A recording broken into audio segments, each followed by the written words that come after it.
بسم اللہ الرحمن الرحیم۔ السلام علیکم۔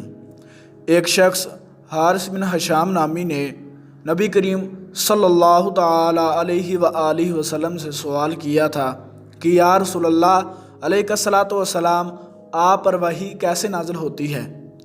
آپ صلی اللہ تعالی علیہ وآلہ وسلم نے فرمایا کہ وحی نازل ہوتے وقت کبھی مجھ کو گھنٹی کی سی آواز محسوس ہوتی ہے اور وحی کی یہ کیفیت مجھ پر بہت شاق گزرتی ہے۔ جب یہ کیفیت ختم ہوتی ہے تو میرے دل و دماغ پر اس فرشتے کے ذریعہ نازل شدہ وحی محفوظ ہو جاتی ہے، اور کسی وقت ایسا ہوتا ہے کہ فرشتہ بشکل انسان میرے پاس آتا ہے اور مجھ سے کلام کرتا ہے، پس میں اس کا کہا ہوا یاد رکھ لیتا ہوں۔